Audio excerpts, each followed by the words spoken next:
All right, welcome everybody. Welcome for part 2. Surprise! This wasn't originally part of the plan. I was just going to do this as a edit. I was just going to shoot this in advance and edit it and put it in the abridged version, but I realized that there was much more content to go.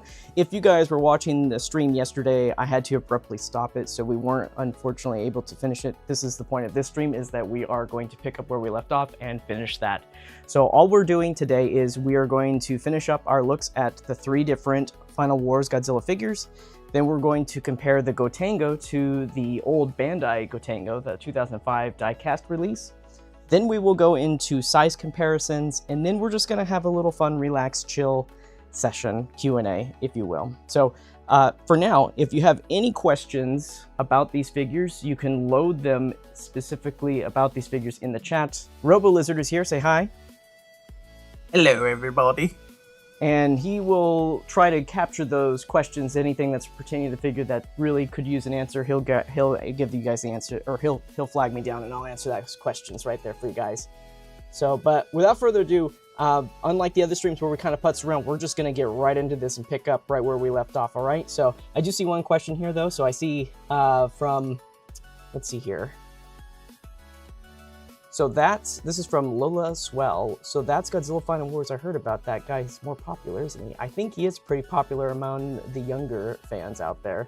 So, but he is known for being in one of the most battle-rific movies out there. A show a love letter, if you will. It's show a love letter, but with like a lot of like the effects and pizzazz of a Heisei film and Millennium. So it's kind of a good mixed bag. All right, and we got Seth2347 here saying, "Are there any bad or good QC on the Heat Ray Goji?" Just to recap yesterday's stream. What we've discovered is that the Heat Ray version of Godzilla, it's made of translucent plastic, so it has a lot better tolerance throughout most of the body. The tail still is fairly better than the reissue or the original, but it still suffers limitations in how far you can move the tail, because it feels like it really wants to go really far. And normally when you're articulating these kind of figures, you can always feel the point where it's like, if I go a little bit further, it's gonna fall off. But in this one, it's really hard to tell those points because of how flexible that material is. So it can get pretty far though. Go back and watch part 1 and you guys can see that for yourselves. We won't be doing articulation demonstration in this video though. So we're just gonna go straight into just that, picking up right where I left off on this. One thing that did improve though with articulation engineering is the head and the neck system. That is infinitely better than both the reissue and the original. It's so much better. The head does not fall off. I've moved all 4 of them that we have here on hand and it's great. So if you guys had frustrations with the head falling off when it was looking down, that's not an issue with this new figure. They fixed that. Although the only thing that did kind of come up with this one was that some of these guys, out of the 4 we had, some of them, the hands popped off a little easy, while others were just fine. So your mileage might vary on that aspect right there. And that's because that flexible material that they use, I think. So, okay, so that's the only question I'm gonna answer for now. We'll answer the rest of them later. Let's go ahead and, sorry, I know I just said that. This is the only red spiral articulated 04 Godzilla figure, if I'm not mistaken. Very cool and very special figure, if so. Especially with full-size Gotengo included. Yeah, you know, something else that we found out about the beam is that the beam is very flexible. And I even picked up some of the older beams. They are harder plastic, and this one's just so flexible. You can actually, if you wanted to, heat it up further than what it already is, and you can mold it in a way, you can like bend it, and then if you want, you can freeze it, and it will hold that pose briefly, and you can do some really cool photos with that. So it's probably an unintended feature, I would say. I'm kind of curious if they switched to like vinyl to make it a little cheaper, or maybe it just to make it look a little nicer. Because the other ones are probably like ABS, so they're stiffer, but maybe ABS is one of those where like over time it will bend and sag. So it's like, we'll just make it out of vinyl. It'll be easier to fix. So, yeah. I don't know. And then we got Josh Not saying here, does the HRV feature the fixed up hip joint structure that the reissue has? Yes. It's the same as the reissue. So it's not like the first one.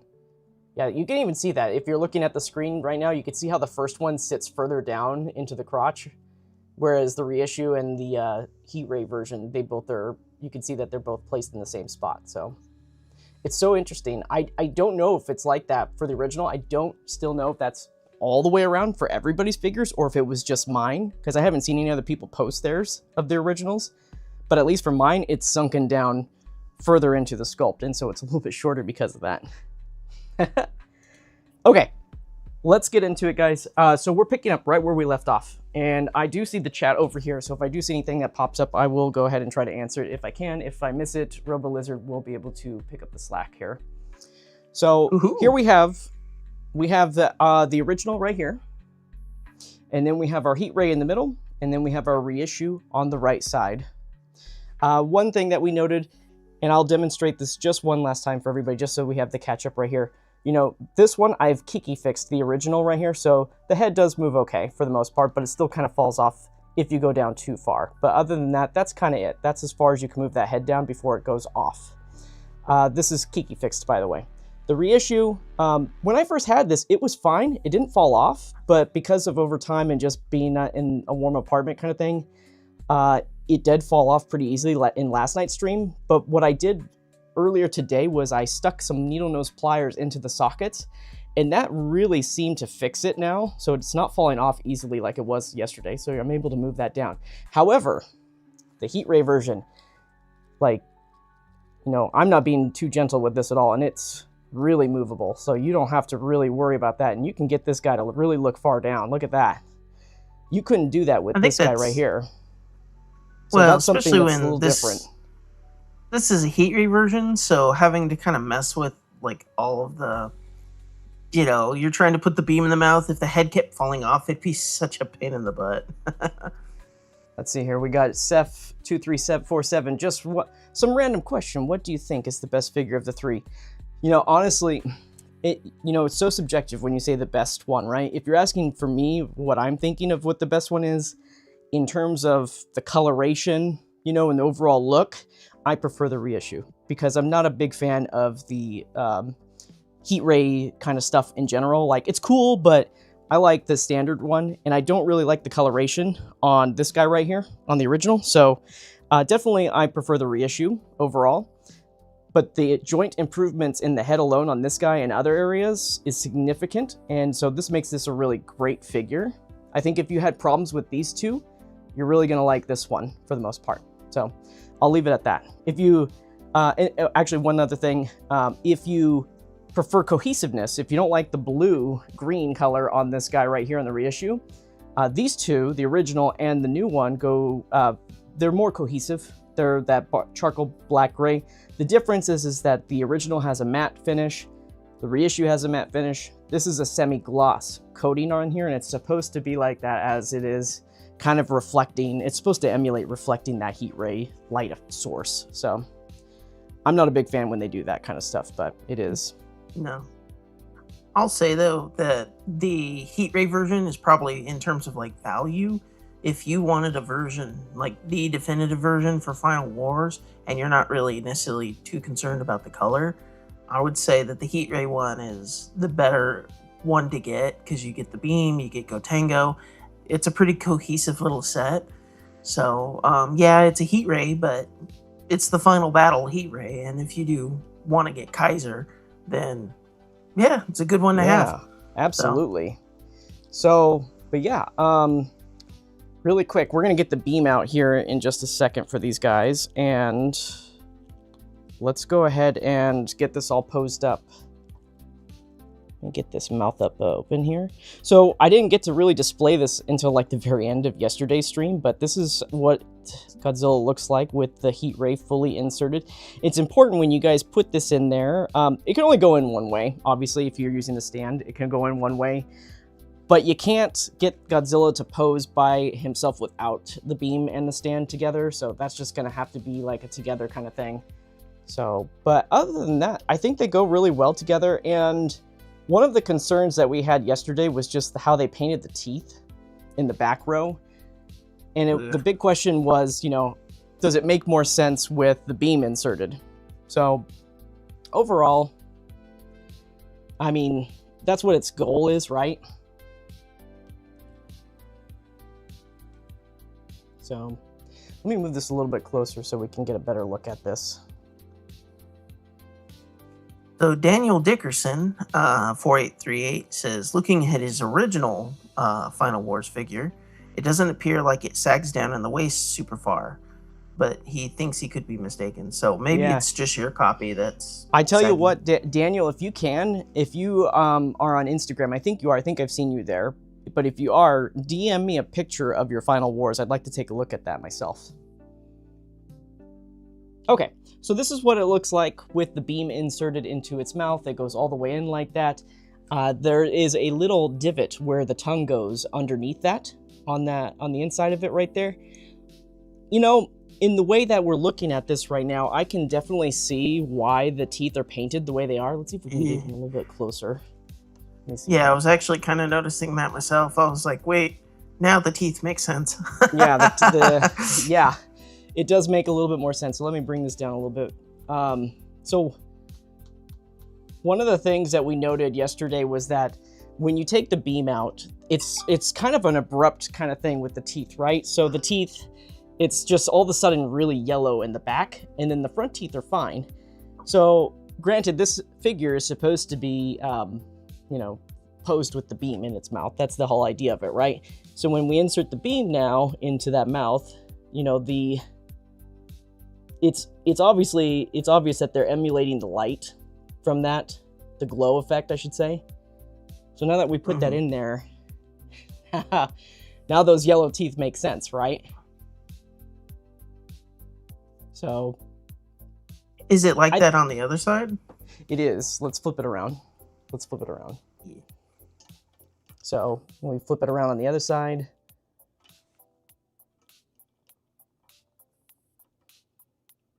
you and I were talking earlier that the yellow teeth weren't really on the prototype.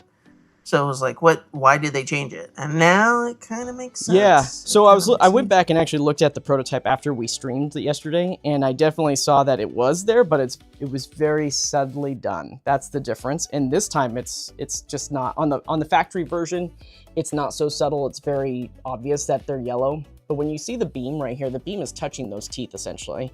So it kind of matches. It really does work that way, but if you're going to display it by itself, it kind of looks a little funky. So it really is meant to be displayed with the beam in this case, right? Yeah. Which does kind of like put a little hamper if you don't really want to display it with the beam.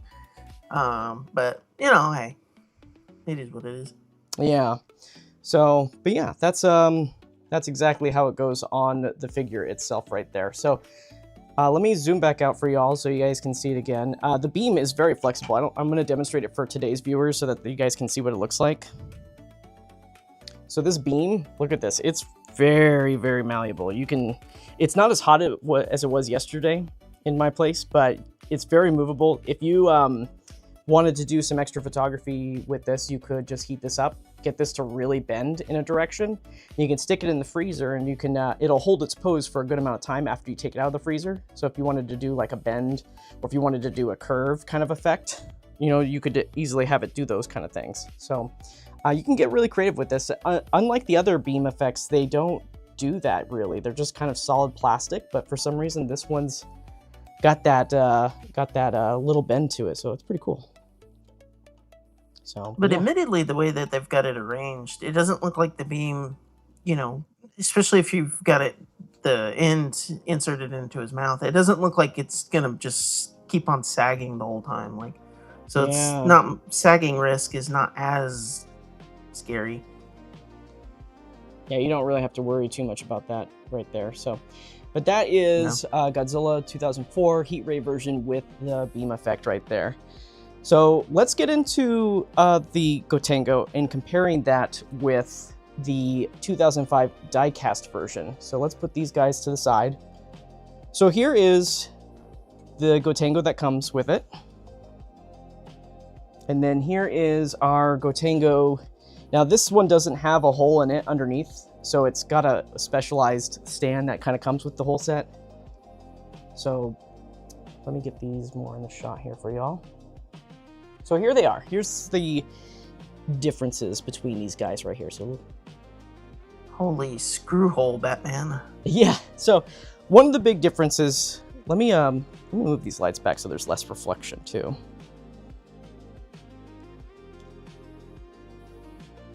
Okay. All right. So yeah.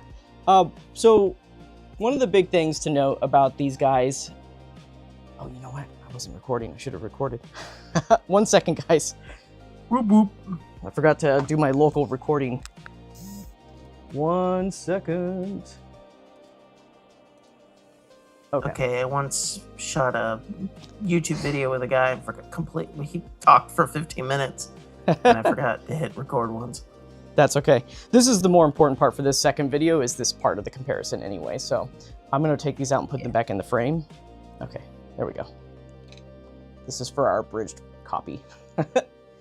Okay, so here are the two Gotengos, though. We have on the right, we have the S.H.MonsterArts version, and then on the left we have, I believe it's called Popinica, and it's from 2005. Popinica? It's all die cast. Yeah, that's the brand that it's by, and I think that's an offshoot of Chogokin.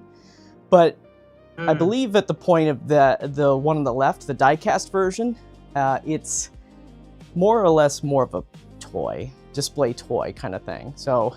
But whereas the other one is also a toy, but it's a collectible figure that goes with your MonsterArts figures.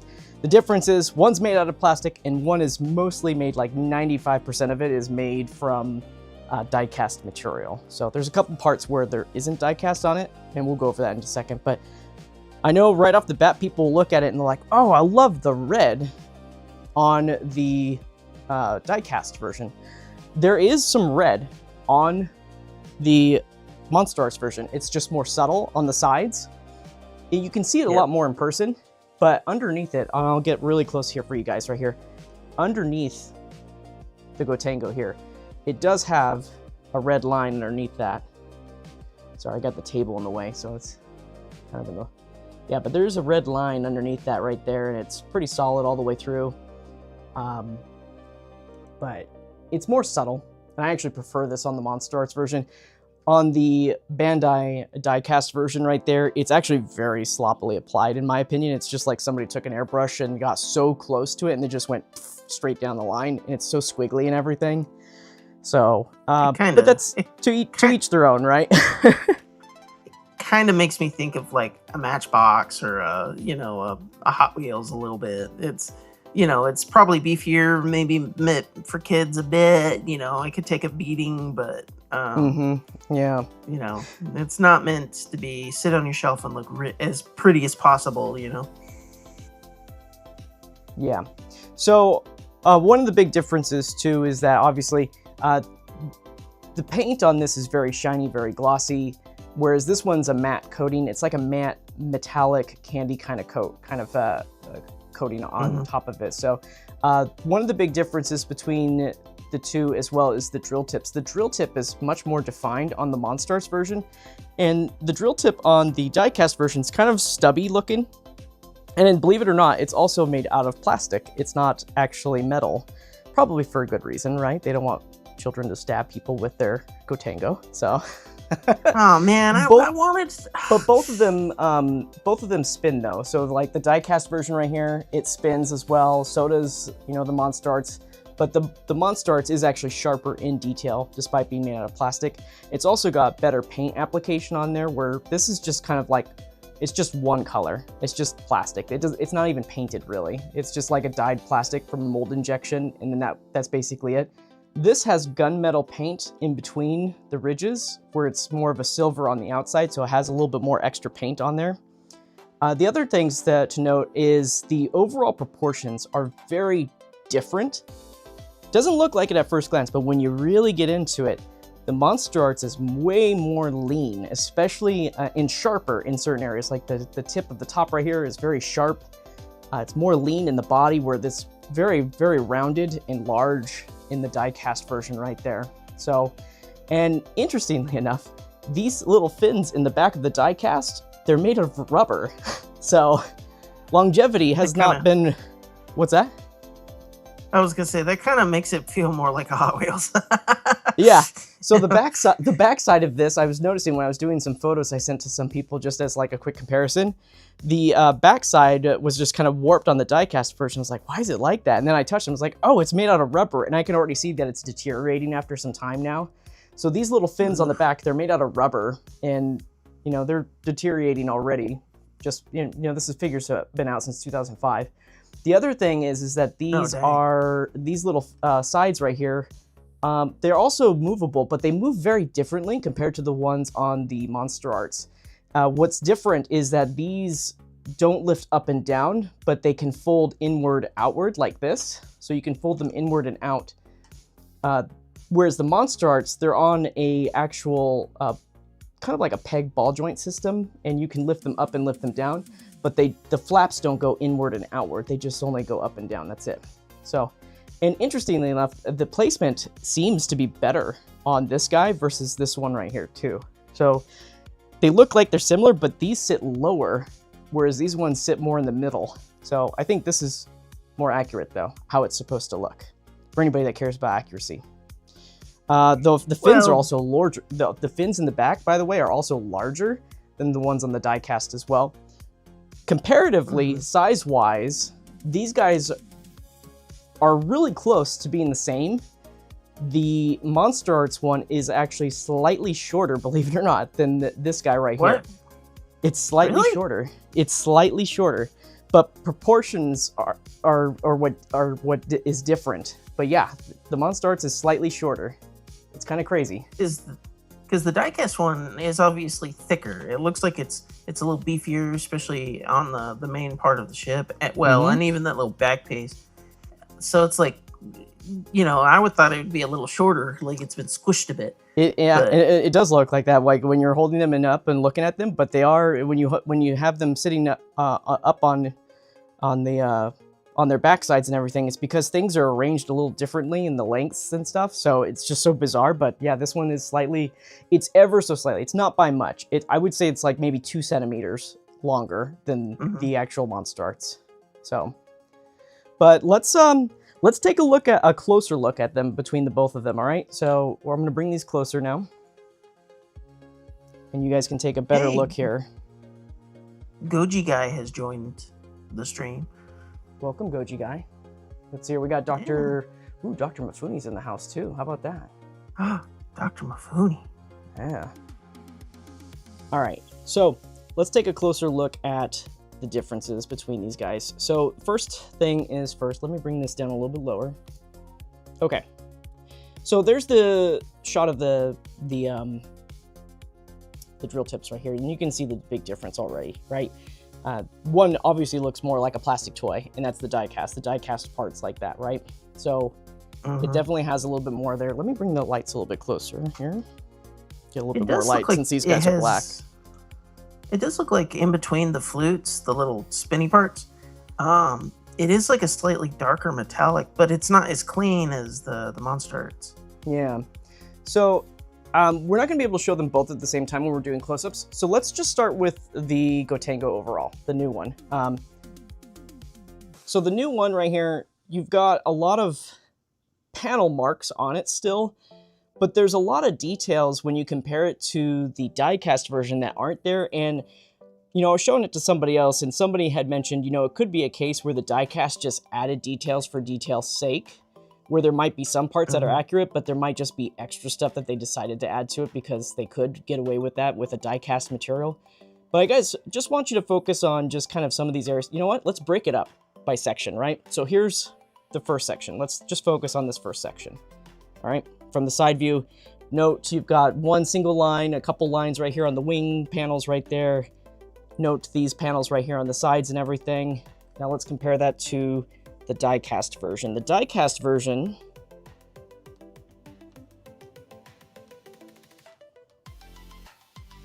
so the die-cast version has a little bit more detailing on those side panels right here, especially towards the top and everything. There's a little bit more. You can see a lot more. It's kind of similar in some ways, but there's little lines throughout that are just a little bit extra detail that have been added on the body right there. The main larger panels are kind of similar in some ways, but they are different. I promise you, they are very different. And as far as the line goes underneath it, you know, there is no line underneath this guy. That line that you see right there is just painted on the side. So that's a big difference between the Gotengo from MonsterArts, is that there is a red panel line on the inner flaps of that. But for this guy, not so much. It's just on the side right there. The other thing, we'll move down. Let's move down a little bit onto the main body right here. There is significantly more information, detail, and everything right there, especially on the side right here.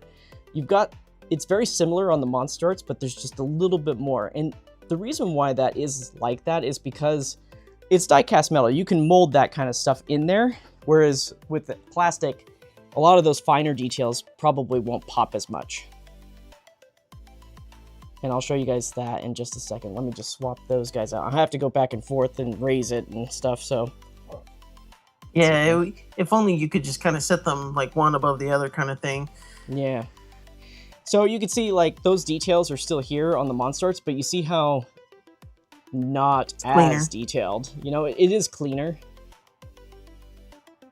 but significantly less. And I will take photos of this so you guys can look at it later and you guys can easily go back and forth. It's cleaner. I like that, how we define that. It's cleaner on this one, where it's just kind of busy on the Gotengo for the diecast version. Let's look like you a little bit further down. The red line goes all the way like almost to the drill. And on this one, you don't really see it. I don't see at least the glow of it. Yeah, the glow doesn't go all the way to the tip, but it is, I think the red panel does go pretty far. I'll have to look at it one more time, but so here's the rear end of the Gotengo right here. It's got a lot of detail right here on the sides. You've got, you know, the little detail on the side right there. It's sharper right here on the sides as well, underneath. And then let's kind of compare that with the other Gotengo here. This one is, well, not this one. The MonsterArts one is definitely more seamless too. Yeah. Especially on that little back pod that the screws and everything.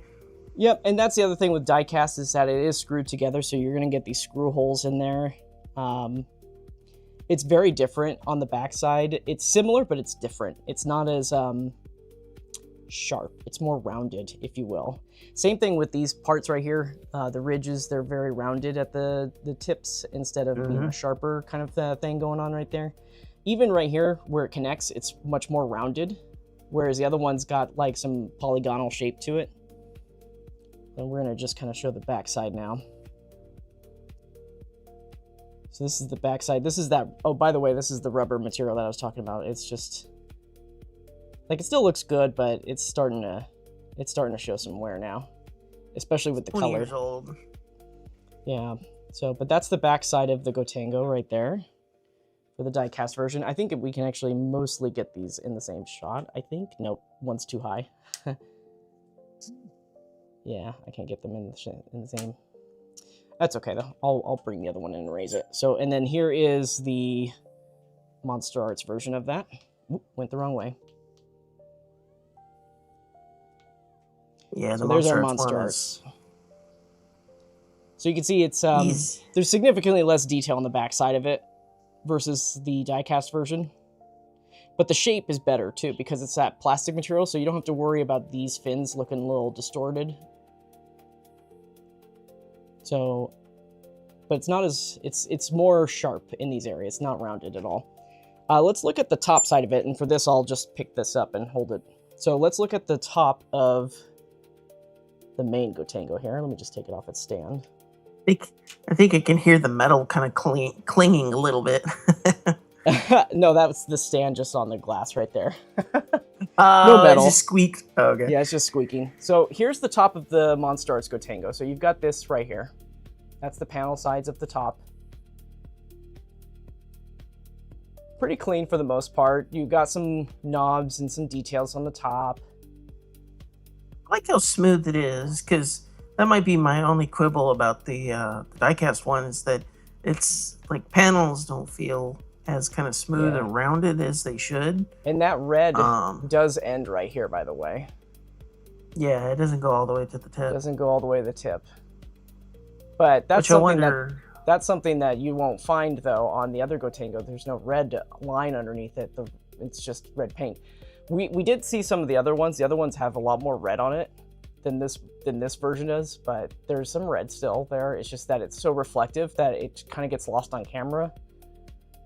But anyways, yeah, Josh Knotts was asking which one had the more vibrant red, and I think, what was it, number 2 that we looked at yesterday? I think it was 2 and 3 had vibrant red glow, and 1 and 4 were kind of like what I just showed right now.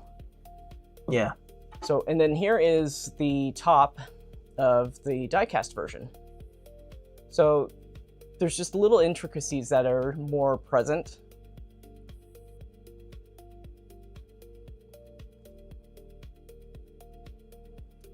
And then underneath it, like, so this is this side of the red paint, by the way. You can just see that there's just so much extra red. There shouldn't be, though. And then there's this one right here. We were looking at this side. This side actually has less red paint than the other side does. The other side has significantly more, like way more red on this side. Yeah, that one side actually looks all right, but the other side looks like whoever did this side, whoever did this side, they were just like, oh, we're gonna do everything.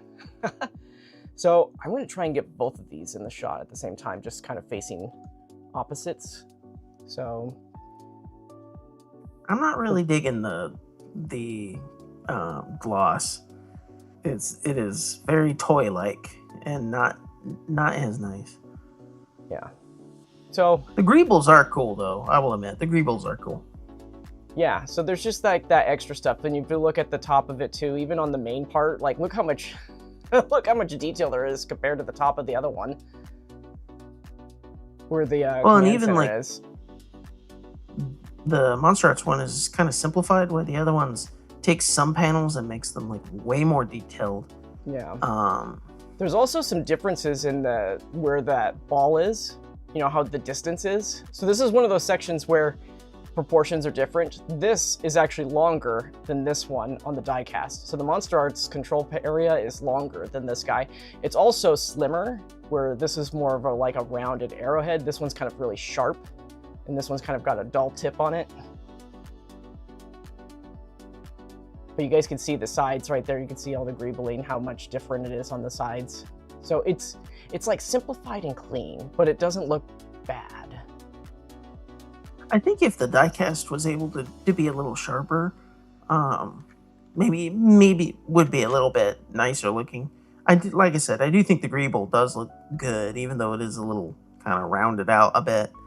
Yeah. So and then here's the back side of the ship here compared. I'm trying to get these lined up so that the focus is the same on both. There you go. So here's the back side. So similar, it's like where it counts, it's similar, but then you can see where, oh yeah, it's not as strong, like with all that greebling. And look at the panels on the side panels. The side panels are so much like wider for the fins than on the diecast. Probably because if they made them too long, the rubber will sag really bad. Yeah. But you can see what I'm talking about too, even proportions, like where the rear is right there, like, let's see if I can get them. I know when I hold them close together like this, it's kind of harder to show, but let's see if I can do it. Yeah, it's a little tough. So I'll try to do this the best I can, but when you hold it like this, the proportions are so much different in length. You see how, like, it's longer on the MonsterArts, but it's shorter at the same time, right? Yeah, it's bizarre. Yeah, because initially, like the diecast, I was like, it looks shorter. It does, but then, like you said, it is like longer. It's like 2 centimeters longer than the MonsterArts one. But as far as proportions go, yeah, the MonsterArts has a better proportions than this diecast does. And then, you know, the thickness of it too. Let's look at the bottom sides of it really quick. So Yeah, Josh Knotts wanted he was like, also the diecast has turrets sculpted near the lights. yes. So if you look underneath them, you can see those turrets right there on the sides. Oh yeah, For the they're diecast little version, cannons. they're little turrets right there. And then little cheap little. the lights are painted silver though on Monster Arts. Yeah. So right now they're I like both that. touching. So here's the thing. Right now, both the heads are touching the table right now, and that's where you can see where the proportions get a little different on the diecast version and how it's longer. Ever so slightly longer. Yeah, you can kind of tell. And then for this next part, I will just bring the table up. Or down, I mean. Now, does that little plug, is that actual, like, a stand plug on the diecast? The hole?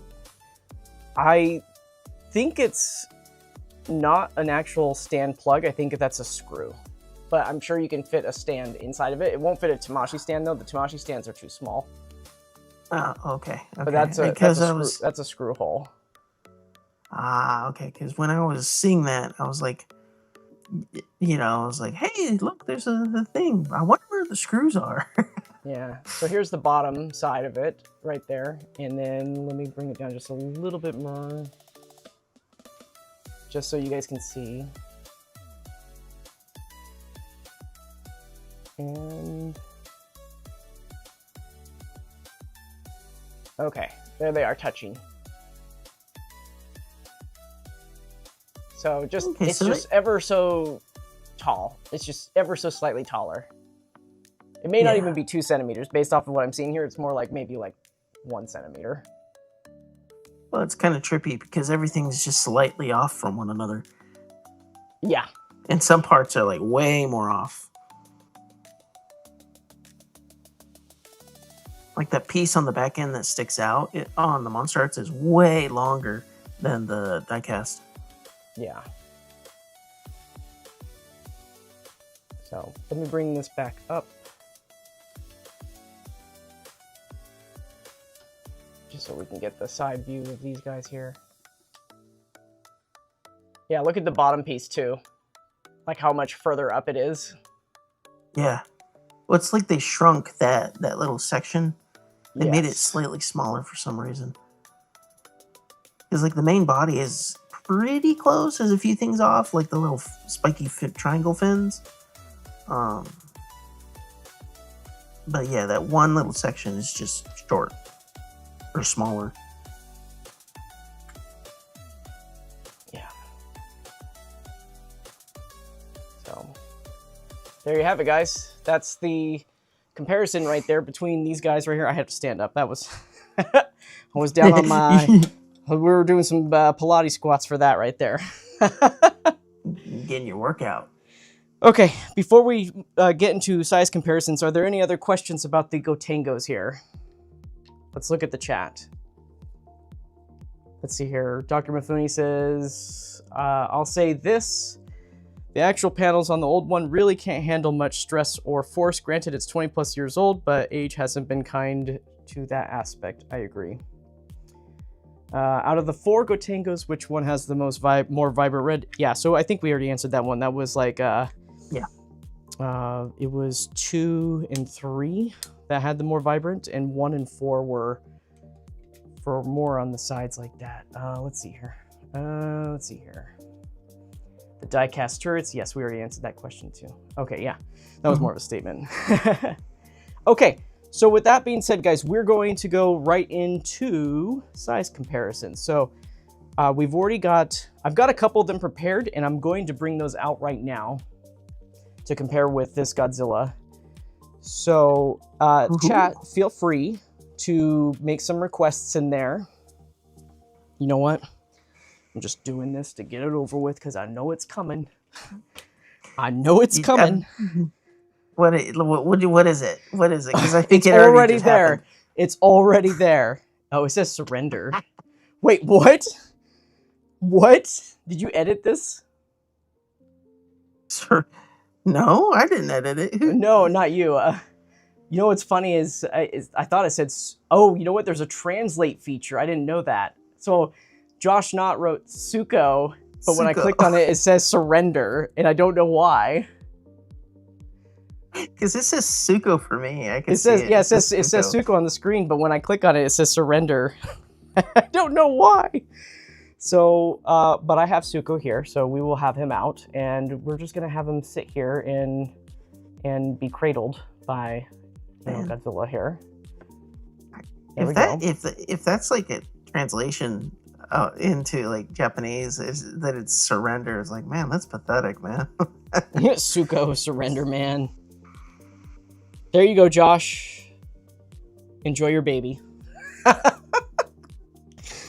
Oh, gosh. In the arms of an angel.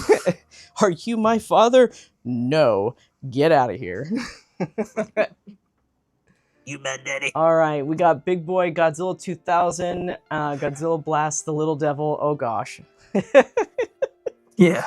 So that's Suko with Godzilla. I have a couple other ones prepared. I'm going to bring these guys out first. Chat, feel free to load those comments up, though, with requests. Let me grab our guys that we want out here. Yeah, I think Godzilla 2000, just to compare with like the beam and stuff, probably just get that one out of the way. So our first one that I'm going to compare here is Gigan 2004. Gigan. Do the roar. So there they are. Sorry.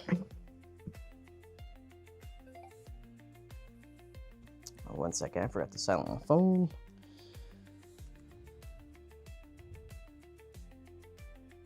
Even though I'm a big Gigan fan, I'm not into the Final Wars design. I like classic Showa Gigan.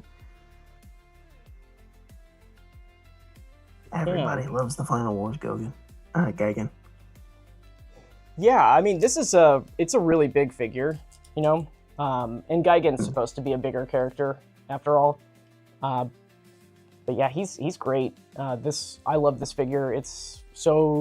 This one right here, by the way, this is the original Gigan 2004. So this is not the decisive battle version of it. He came with the chainsaws for the normal release? So the first Gigan 2004 came with everything that the decisive battle version does, except for the beam effect and the grappling hook. And the anchors. Wires. Yeah, the anchors are and the wires. Yeah, those are not originally part of that. And but for the most part, there's no paint differences. It's actually a 1-to-1, pretty much the same paint color and everything. So I'm gonna bring out the decisive battle version Gigan right now. So this right here, actually, let me do a zoom in for you guys for these guys because they're so cool together.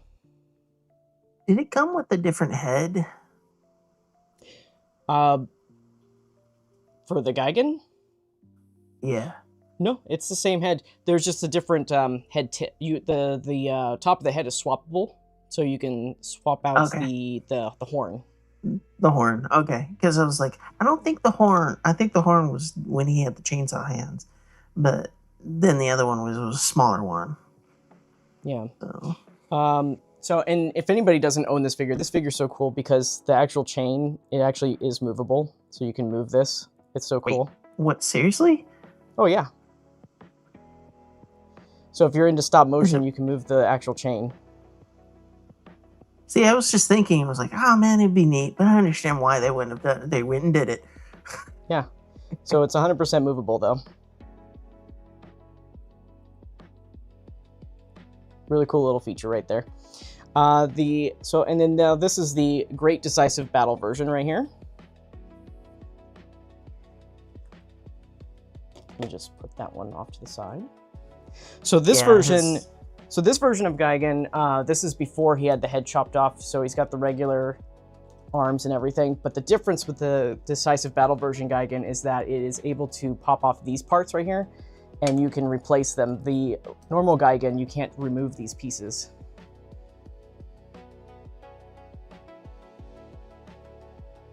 So there's that. The colors do seem a little desaturated a bit, and the blue looks like it's a metallic compared to the other one.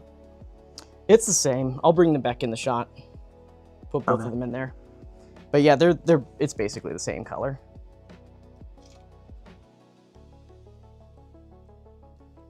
So let me move Godzilla out of the way.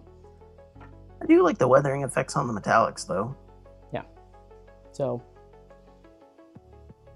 very close. I mean, if there's any differences, it's just production. Differences being made at a different time. I think the red on the wing flaps is brighter on the original version. But the metallic that's just light blue. That's just light bounce, though. Like if you move this off to the side and everything. The thing is that these are translucent, so they do illuminate when there is light from behind. Mm. So yeah, the blue metallic is pretty much exactly the same. Yeah, it's the only one to release besides. Well, actually, no. Technically, the Kiryu 2002 Shinagawa was also slightly different, even though it was mostly the same. It had weathering details on it. So that was the only thing that was different. Let me put this guy back and yeah, it still can't beat the GOAT 2003 Kiryu. The weathering on that one is so good. So who else do we got out here? We've got Godzilla. Oh wait, let me go grab my other ones before I get to the chat, because I'm sure that these will also be in the chat. So might as well get these guys in there. So far, we don't have any requests quite yet, but if you guys have any figures you'd like to see compared, ask away. Yep, and here is Monster X. I think the only ones that... Do you still have the newer figures boxed up?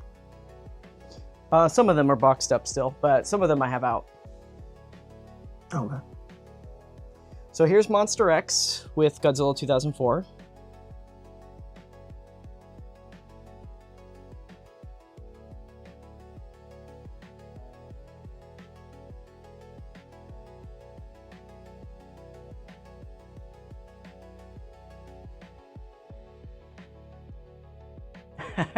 And can you still get Monster X right now, or did he finally sell out? He's still available through some places. It's not. I think it's only like 1 or 2 retailers that have it at this point. But yeah, it's still available. You can still grab it there. It's been like 2 or 3 years since he came out? Something like that. It's been since 2022, I believe. 4 years, wow. Yeah. Yeah, Monster X was also made in Vietnam, and it has its issues. Like the tail is... Yeah.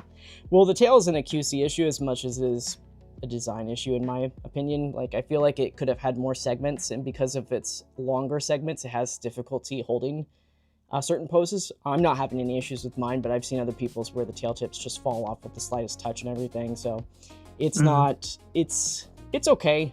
Also, the lack of foot bend is kind of... Like, it really needed that, so it's got really flat feet as well. So, but that's Monster X right there. Let me grab one other one. This is not a Monster Arts figure, but this is a figure that is by the... I don't know how to say it off the top of my head, but I think it's Diagostani line. This is... Yeah. This is the 2004 Rodan that comes with that series. So it's a nice companion piece, if you guys ever get that. Oh. It doesn't move or anything. It's just one solid piece. You actually put this together. How you normally buy this is like it's in parts and pieces, and then it's like a Build-A-Figure kind of thing. So I happened to find someone that was selling it, and they just were selling the whole thing in Japan, so I just happened to nab it from Japan sales. But standing on its own is kind of difficult to do, so you kind of have to prop it up against something. But as far as its height goes, it kind of matches. It's got a goofy face, But I think it's a nice little companion piece. Eventually, hopefully, Monster Arts will ever get to it, and I hope Wakasa sculpts it too. Did he do all of the Final Wars? No. Suits and designs? Oh, in the movie? Yeah, he did. Damn, that's... What was that, like a dozen characters? He had to reimagine? All right, Daniel Dickerson says Godzilla 2000. I have Godzilla 2000 on hand. Let's bring him out. Yeah.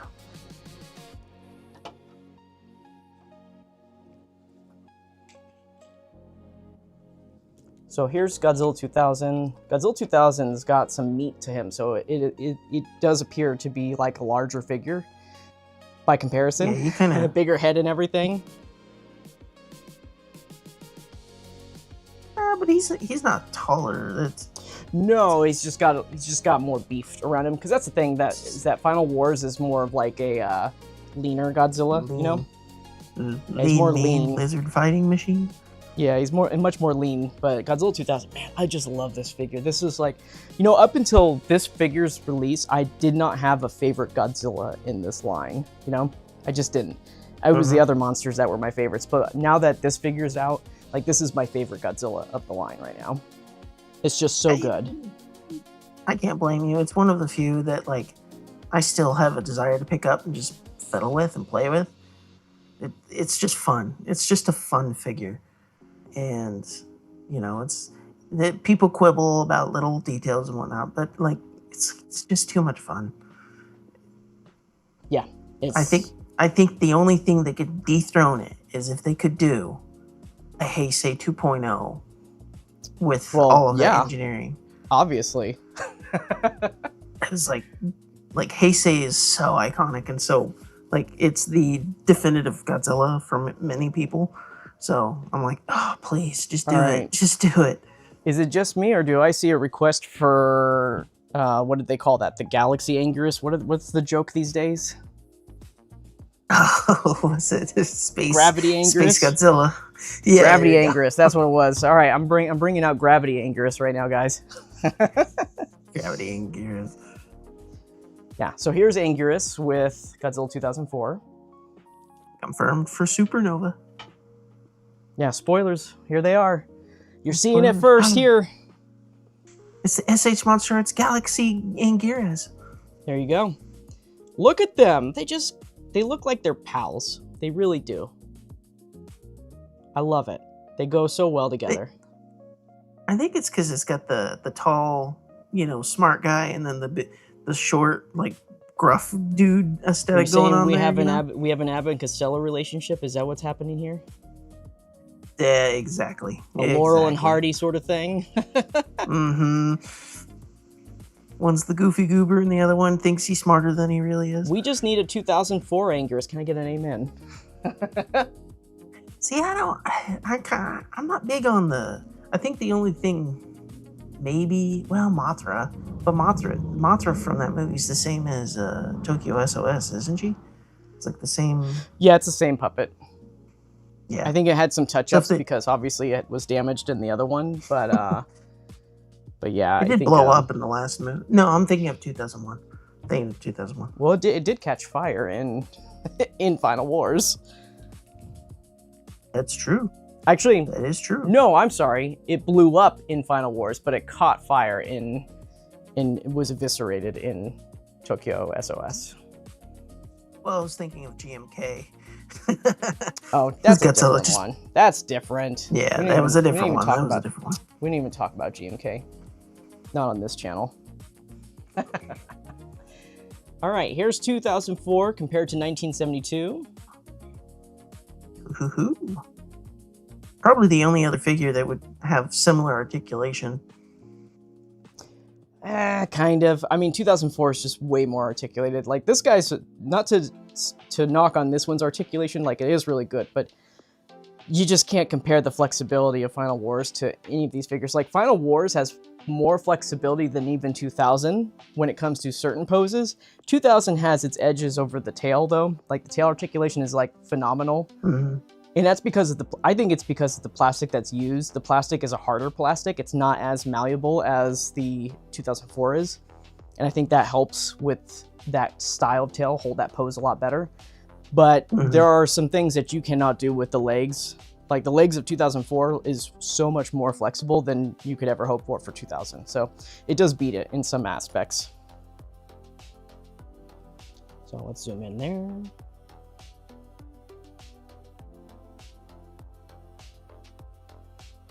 It's kind of interesting, you know, now that they've scaled up the Showa figures to the 6-inch scale. It's like, wow, 1972 Godzilla's got some meat on him compared to 2004. He's beefy. Yeah, he sure is. Let's see, who else do we got on the list? I saw that Godzilla Evolved. Yeah, we'll bring out Evolved Godzilla. I haven't brought him out in a while. Let's do that. Maybe let's bring out Evolved Godzilla. Yeah. Maybe you can bring G2K back and show the beam with it in his mouth. But we also should compare the old Spiral with the new one if we can. Yeah, we can do that. We got some time. Let's see here. Where are we at right now? We're at the 1 hour mark, so let me get Godzilla Evolved here. Godzilla Evolved is just another one of those figures that's really fun to pose with. It's a little, it can get a little bit challenging sometimes, but if you really work with it, and I think if you heat treat it, you can really get some really cool poses too. I think the only part that I've had issues is like it's kind of some of the hands on it pop off pretty easy, and the tip of the tail. Everything else on it's actually pretty solid for me. Interesting. Yeah, I haven't had any issues with that. If anything, it's more the hips for my Godzilla 2000, because I've used it so many times. Now I need to fix the hips. Well, I meant the Godzilla Evolved. Yeah, that's what I meant. That's what I meant. Oh, okay. Yeah, the hips on mine. I think it's a pretty solid figure.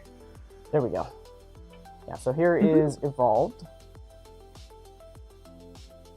Evolved. The Godzilla is so colorful, you think it's a heat ray already. Yeah, let me fix that.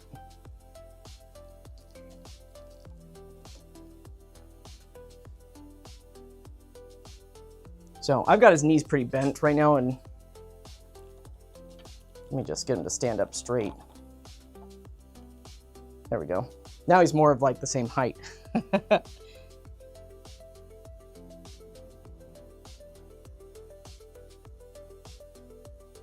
So let's zoom in on that. Smaller head, for sure.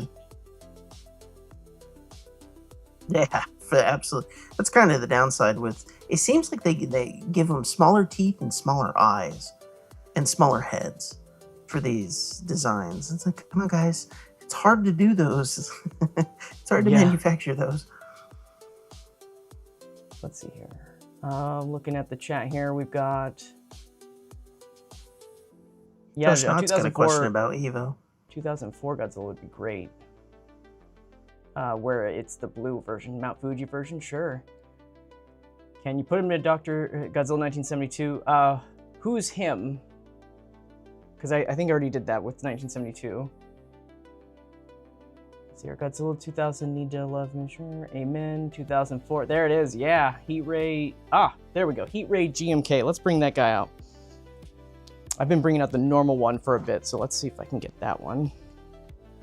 Especially since it's got a similar kind of paint, you know, for the mouth, heat ray kind of thing going on. Oh, of course, that one's all the way up there in the back.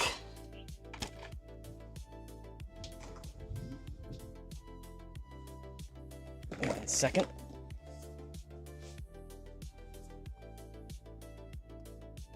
Or I thought it was in the back. I guess it's not. Oh, it's over here. That was a different figure. Heat Ray 2001, coming right up. All right, here we go. This is a big figure too.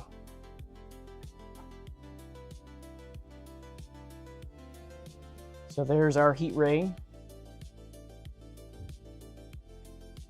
Woohoo! I think regular GMK is going to be the next thing that I'm going to go hunt down and grab. Yeah. It really is a nice figure, though. Yeah. This is one of the ones that they called a Heat Ray, but it didn't actually come with the Heat Ray. So originally in Japan, they called it Radiant Heat Ray version instead of regular Heat Ray, but they changed the name for the English language, so now it's just Heat Ray version, and it's confusing now. Have I compared him to Shin Godzilla yet? No, I have not, but you need to pick a Shin Godzilla to compare with. Growly.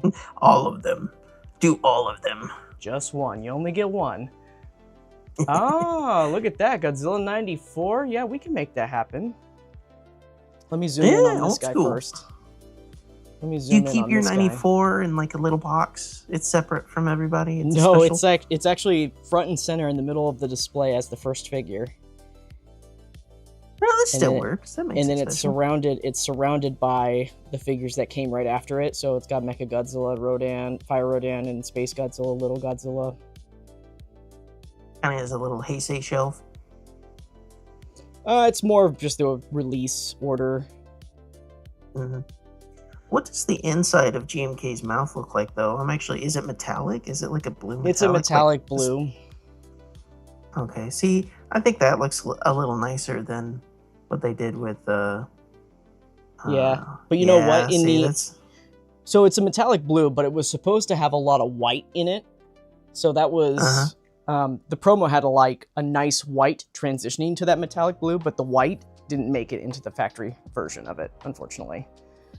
So they changed. That was something that was changed. Box, yeah, like on the box, there was more like flesh tones and colors. I'm like, you can see it on there.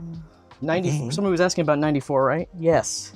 Yes, sir. Good old 94. This is the 94 reissue.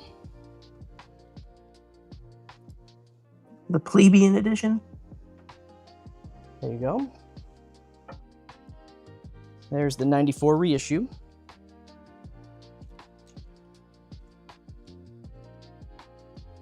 Yeah, I'm looking at the GMK right now.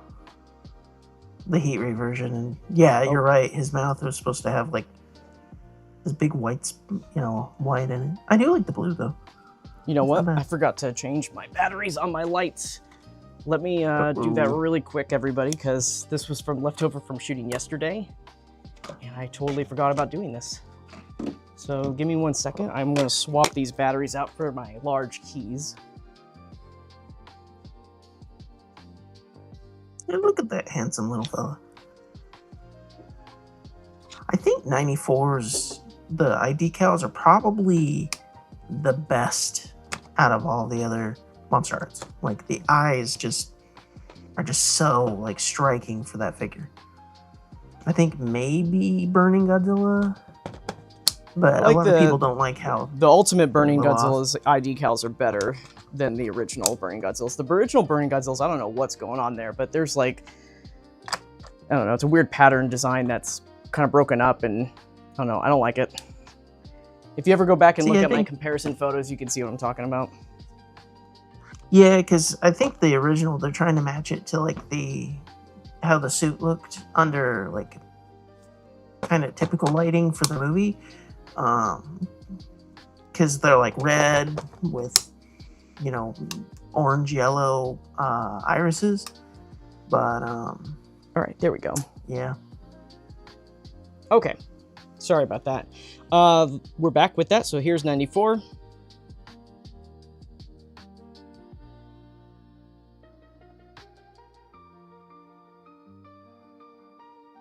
And the paint for the mouth on 94 is pretty good. Pretty good. It's just simple. Yeah. What else do we got? The poses you can get at 2004 are pretty crazy. 2000 has the fancy extendable joints, but 2000 does a lot. 2004 does a lot with relatively older engineering. It does. It really does. It also helps that 2004 has giant cutouts in the arms and the hips, so you can really get it to go a lot further. There's also no hip sheaths in there as well, so you're able to do a lot more. So the sculpt is broken up with the intention of more play with 2004. Although it kind of, for this figure, it's a bit of a double-edged sword because you can see the orange peeking through. So Josh, and I know some people are like, yeah. Josh is asking, hey Tass, so what's the story with Evolutions? I'm guessing that's what you mean, Evo's next system. Why'd they do an overjoint system instead of being set into the sculpt? No, I'm not really sure. I never really asked him that question.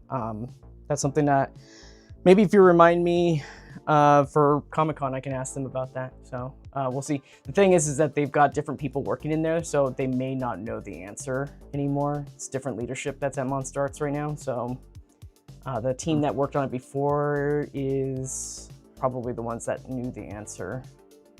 Dr. Mifuni's asking, one second.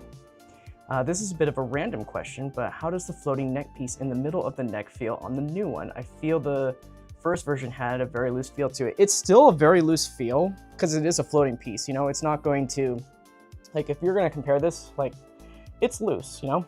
It's a floating piece. It's not going to, I mean, it's just floating. That's just the way it is, right? But what's nice is you can do that, and you could not do that on the other ones very well at all. So go nuts. Not without the head popping off. Look at this. Like, the head would fall off all, like, it's so much better on the Heat Ray version. So much better. So you ain't got nothing to worry about with the head. And I tested like all of these guys with that, and it's fine. You guys got nothing to worry. The heads on all of these 2004s are fantastic. Well, and one trick that I've learned when it comes to like floating pieces, if you don't like how they sit and you want it to kind of sit in a specific way that fits your preference, you can take like a tiny piece of foam and just stuff it inside to push the floating piece in the way that you want. I did that with 2019's little floating neck piece. I didn't like how it always like fell backwards, and I was like, it looks so terrible. So I put a little tiny piece of like furniture foam or something like that. There you go. Yeah, now it sits. I can move the head around, and that little neck piece moves with it. So. All right, so we had a request for Movie Graphic Plus Shin compared. So there's your Movie Graphic Plus Shin comparison. Beautiful figure, it really is. I wish it was more like Night Combat, but it's still a beautiful figure. It's much better than the first Awakening. I think the only drawback to it is they didn't go with like a fluorescent purple. But to my knowledge, they're really, like, purples tend not to be like super vibrant in color. So reds do. You know, you get a lot of candy reds that really pop. And I think that's why there's a lot of pink tones, magenta, because that really pops, but not purple. That's kind of the struggle, I think, is you can't quite make it as, you know, brightly colored. That's true. The silver that they used, like you guys pointed out, they did it way more, so it's not as transparent. What's the next one after we do Shin right here? Let's see. Kiryu. Oh, Kiryu's a nice one. Which one, though? Ooh, they did not say. Whoever said that, specify. Which one do you want? Let's see here. We need Godzilla with a propeller hat cross-eyed. Let's see here. Tass, what I was thinking about was, sorry. Dickerson says, Tass, what was the thing about GMK's lower jaw you talked about before? There's a way you made it more flush and eliminated the overbite. Yes. So on the original, it's not so much on the new one, but if it does appear on the new one, you can fix this by taking off the back of its head. And what happened is it's unique because normally the ball joints connect to the roof of the mouth, right? But for GMK Godzilla, the lower jaw is connected to the neck. So you have to disassemble it and you have to push the socket into the jaw. So I have some photos on my Instagram about that if you go and check it out, or you can DM me and I can show you those photos separately. But that is how you fix the lower bite, the underbite on that figure right there, because the neck is connected to the lower jaw. So you have to push that jaw socket into it because it's also not seated 100%. It's sticking out because of that. And that is kind of like a factory mistake because what happened was they didn't glue it in 100%. So when you move the neck upwards, it pulls on the jaw back into the mouth, and that's what creates that underbite. So by fixing all that, it makes it so it goes away. Okay, so King Banana 04X says, Kiryu final battle version, please. All right. Let's see here. I'm looking down the list as well. Burning Godzilla is in the Movie Graphic Plus. Oh, if he's in the line, yeah. We'll see. I don't think they'd retool they will not, his yeah, tail. They're not going to do any retools, unfortunately, Growly. Movie Graphic Plus is literally just taking what's existing and just re-releasing it. So, no retools. I'll say this, though. If you are kind of annoyed that the tail is so stiff, what you can do is you can pop the tail apart, and there's like a little peg that they've used to keep like the tail aligned, and that's usually what's limiting a lot of their articulation. If you go in and cut that little peg, and it's pretty obvious when you take it apart. Oh, Shinagawa. If you do that and you mod it, you get a little bit more, not like a massive amount, but it is better. So if you really want one that's got like more articulation. Yeah. So I saw your comment, Spot. I do not own the 1991 Haya figure, so I unfortunately will not be able to show that for you. But there might be some other YouTubers out there that might get that set up for you. But until then, here is Kiryu Shinagawa. I think this is the first time in a long while. I feel like most people have me bring out Heavy Arms version. But this is Shinagawa he's Kiryu. He's the superior version, Heavy Arms. It's the one that people don't have for the most part, right? Yeah. Yeah, that one's a hard one to get. But yeah, this is... I was able to get that one. But this is Shinagawa Kiryu. I'm going to turn down my... shutter for this right here because it's so reflective. But there it is. Shinagawa Kiryu has some shading in parts of it, so it's not just a clean finish like the 2002 first release. It also has the mechanical arm that's been, blown off, and the chest that's been blown off. So I keep that on there just to keep them, just to make sure I know which ones are which. Easy to pick the right one off the display, So, but yeah, that is the Kiryu right there. Let's zoom in one more time on that. It's a wonderful figure, very beautiful. The thing is it's really great to look at, but when it comes to articulation, it's kind of it's a product of its time, especially in the legs. But it is a fan favorite for a reason. It does have pretty good little ankle rockers though, so. Oh yeah, that's actually where you're gonna get most of your articulation is here at the leg, at the foot, and not so much right at the hips. Yeah, the knees don't bend worth a snot, but the feet do. Okay, let's see here. We've got Kiryu Final Battle version. Okay, yep. Daniel's gonna look for that post. We need Ultima to get the head fix and look goofy. If it goes in Movie Graphic Plus, there's probably not going to be a head fix for that. So, but I do think that if it does come out in Movie Graphic Plus, I was thinking about this the other day. You know how I was saying that it doesn't come with accessories? I think that alternate head is an integral part to that figure. So I think that if they ever do Movie Graphic Plus of Ultima, I think it will come with the alternate head still. But it's not going to come with like bells and whistles like the beam effects or anything like that. But I think that is an integral part to the figure. Yeah. The little minifigs, yeah, it's probably not going to come. I know you would probably say like, well, the split jaw from Movie Graphic Plus is also integral, but I don't know. I feel like that one is more integral. I would be surprised if they omitted that one and just kept it as the articulated head, because the roaring head is far superior. Even though it doesn't move, it's far superior for Ultima. It might also be that the way that the molds are arranged, that like for Awakening, the split jaw and the different accessories are like on a different runner. And so the cost of having to run that production would add more than what they're willing to spend compared to just doing a standard. I like the way Josh is thinking right here. He says poster Mecha Godzilla. We don't ever get to bring that one out. I love to bring this guy out. This guy is like, this is a hot treasure right here, See, you were talking about G2K being like your favorite, but I think the poster color or the poster version Chogokin is like probably one of my favorite figures now. It's so good. It's so good. It's a really good figure. Don't get me wrong, but it's not like one where I'm like, I need to take this out and play with it. See, this is more I have to stop myself from playing with it because it is kind of sensitive. It's a little, you could break stuff pretty easily on it. Yeah, so here is the Tamashii Mix, S.H.MonsterArts Mix poster version, Mechagodzilla. This thing is like never ever going to get sold like ever again. This is like a one-off kind of commodity kind of thing. If it ever gets resold again, I will be humbled. I'll eat some humble pie, but this is like one of those things that's just never ever really going to happen again.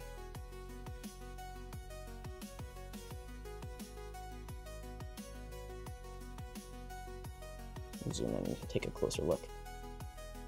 Let me get this guy a little bit closer there. Yeah, this is a hefty figure. It's got ratchet joints in there. It transforms. You can get the little mini of vehicles and everything. I actually bought a second one just so I can have the vehicles on display separately. Oh, see, I'm jealous because the vehicles are really, really fun by themselves.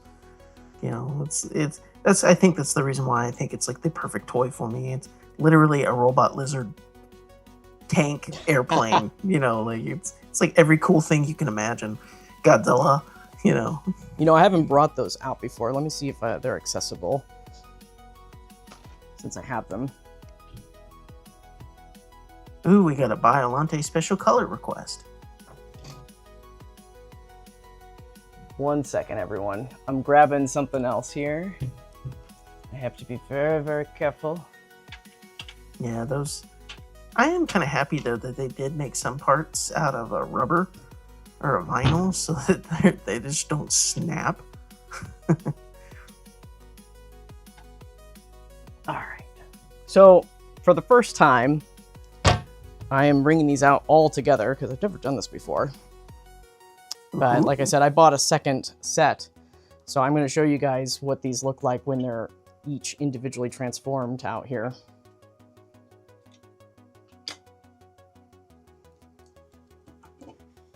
And I'm going to have to move these guys further back. They just need to do a fire Rodan that matches the poster, and it would complete the set.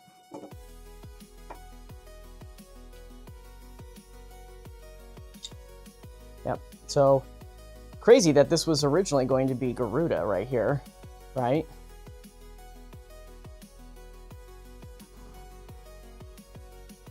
Trying to get this in a way where it's... there we go. So yeah, that's the whole set right there. It all combines into one Mechagodzilla. Yep, so this is the bottom half of Mechagodzilla right here. This guy right here is basically the feet, which turns into like a maser tank situation. And the wheels actually move too. So that's pretty cool. Well, it's pretty die-cast too. Like there's a lot of die-cast on it. Especially the lower sections. Yeah. So that's the lower half of Mechagodzilla right there. And then we have the upper half of Mechagodzilla, which is kind of like a different kind of maser tank situation. It's kind of like got these extendable arms and everything. So getting that right there. So there's that. I love the arms. They're just so robot. Oh yeah. You know, they don't have fingers. They just have guns. And then that and and then very Mechagodzilla too. Oh yeah. And then we have Garuda too. Oh, was it actually named Garuda? Yeah, this was called the Garuda. Yeah, so that's Garuda. The OG Garuda.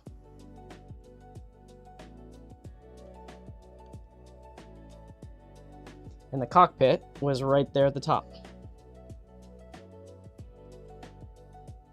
Yeah, that piece is made out of like vinyl, so it's actually rubbery. It won't break easily.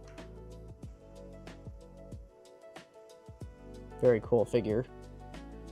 Okay, what are we doing here? All right, we've got somebody. Okay, let's see here. I'd like to see the Super X and Super X3 next to the Gotengo. Oh yeah, that's a good comparison too. Let me bring out, we're gonna move Godzilla out of the way since we have Garuda out here. Let's bring back the Gotengo, just so you can see its size compared to the Garuda. The Garuda is huge.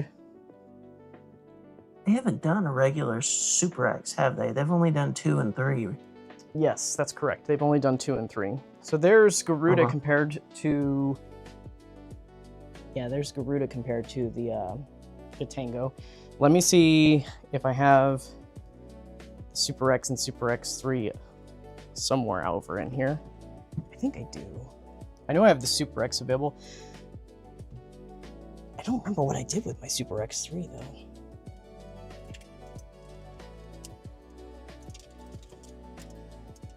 It's not a very big ship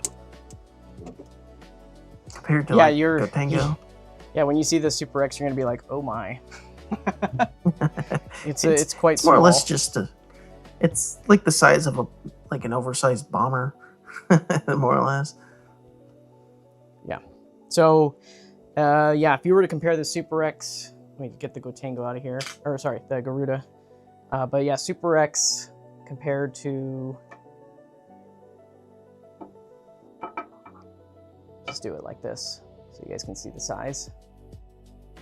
Yeah, the Gotengo compared to the Super X is the Super X is quite small. He is little. And Super X2 came in the accessory pack, right? So yeah, Super X2 was the very first. It was the very first set that was released, the first accessory pack, and that was back in 2011. Kind of shocked they haven't kind of included him with any of the 89s or anything like that. I don't even know where my Super X3 is. I might have put it in a different shelf system. What did I do with that? Ooh. He's sneaky. He's hiding from you. I might have to look for... I don't know. I might actually have my Super X3 packed away, actually. I don't think I have it on display. I'll have to look for it. But let me bring out the actual real Garuda instead, since I don't have that one readily available. It might be up on my top shelf. I just need a stepping stool so I can see it up there because it's too high. But here is the actual real Garuda for comparisons. See, Michael has the curse of having too many Monster Arts. Yeah, it's true. Yeah, so there is the original Garuda. It's kind of similar in size. A little bit. Yeah, so Growly is asking, do you have any high Agojis? Only the MonsterVerse stuff. Like Scylla and 2019 and things like that. Yeah. So yeah, there's the Garuda.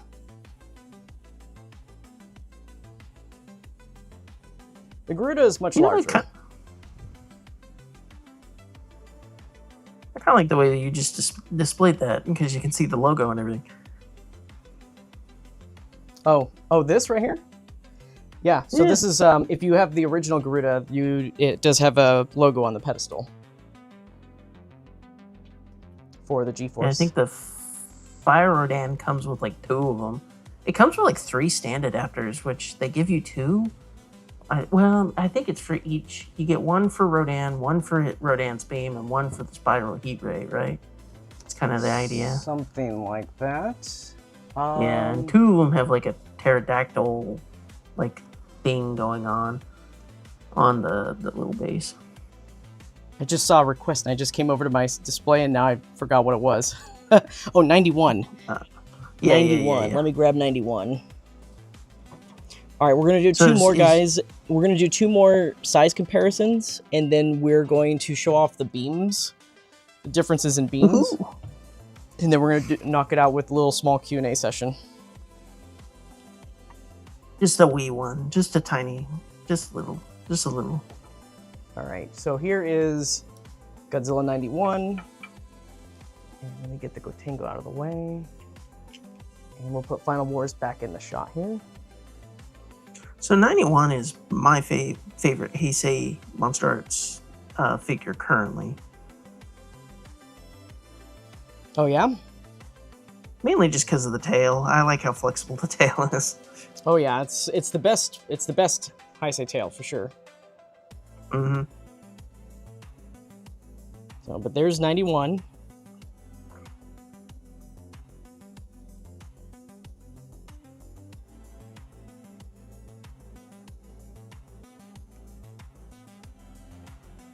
Let's see here.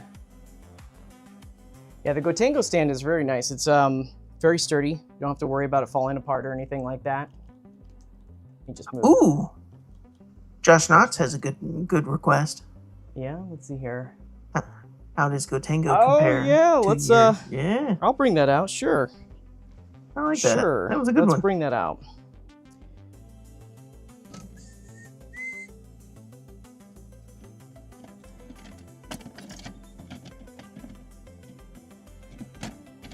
I've got these ships and stuff like that. I gotta organize this one. This one I just kind of threw a bunch of stuff in here. Okay. So this is... Josh is requesting how the 91 sub looks like with the Gotengo. So this is a custom right here that I had commissioned to be created. I don't have them for sale anymore, but this is the Atomic Sub 91 that I created, and it goes with the 91 Godzilla right here. Hey, good timing. So this is hand painted by me. I painted this myself and everything. I was selling these at one point. Not selling them anymore. Just kind of a limited production run for anybody that ever wanted those kind of things. But here is the Gotengo compared to that. So if you do own my Atomic Submarine, then that's what it looks like scale-wise. It's actually bigger than the Gotengo. Ooh. It might be slightly better painted. Just a little bit. It's okay. It's just like 3 or 4 colors, but still. Yeah. But these are both to scale. You know, they're both to scale. The 91 sub is to scale, specifically with the 91 Godzilla, and the Gotengo is scaled to go with the Final Wars Godzilla. So both of them, I believe they're standing at 100 meters in their movies, so they should be the same scale. Raleigh actually makes kind of a comment here. He says, to me, 91 and 89 is similar to me as far as design go. Well, there's some similarities, but you know that they did recycle the suits for them, so yeah, they reworked. That's why them. They are. I think only the head, and it was the Shinjuku suit that was brand new, but the Hokkaido suit was literally the 89 suit, right? So it's actually the other way. So it's actually the other way around. The 91 suit that was used on land was the Shinjuku suit that was modified, and they actually shot Mecha King Ghidorah scenes first. So that was the first that they used, and then they modified the water suit, which was the Hokkaido suit, for the rest of it. Interesting. So they're both 89 suits that were modified. You see, I would thought they would do it the opposite, where they would do the King Ghidorah stuff first, and then Mecha King Ghidorah. But I guess Mecha King Ghidorah might have been more intensive. I don't know. I'm not sure. I'm not sure for the reasons. I have the special effects books, and that's kind of what they say in the beginning. It's like, we actually shot these scenes first. And it's like, oh, didn't know that. Let's see here. One more request. Did somebody say something? I already forgot what it was. Not that I see. I think... Oh, Biolante. Biolante special color. All right, let's bring up Biolante. That'll be our last comparison right there, and then I will show the different heat rays. Yeah, I gotta track 2019 King Ghidorah? I gotta track down what happened to that Super X3. I think I have it boxed up in my accessories. I think that's what happened to that one right there. That makes sense. He kind of... that is an accessory. I don't... You know what? I just grabbed a Biolante and I just realized it's not the special color version, but this is the regular version. So I'm bringing that one out, and then I'll go get the special color. So this is a normal Biolante. I've been seeing more and more people who are like, I really need a Biolante. So... Yeah, now that 1989 is out, there's been an uptick in Biolante requests. So I think there's a lot of people that are wanting to get their hands on a Biolante rep. Yeah, I was trying to help one guy out who was able to get the Mothra Batra larva and whatnot, and he's like, apparently Mandarake was like, he's like, this is great. He was getting a whole bunch of figures, but I guess Biolante is not on there, at least not for a price that is worth it for him. So, well, the shipping is probably obscene. Yeah, it's a big box. She's a heavy girl. Especially with today's shipping rates, it's probably at least $200 in shipping. For Biolante. So that right there, this is the, let me zoom in really quick for this. So this guy right here, this is the original Biolante. This is my favorite figure, one of my favorites. It's just so well done. My only gripe about Biollante is that the vines are pre-curved in certain areas, so, you know, it's kind of pre-posed in a certain way. You could still twist them around to get them to look in different directions, but, like, you can twist this around and make it a different shape, but there is some curves that are just kind of there. But this is the original right here, and then I have the special color right after that.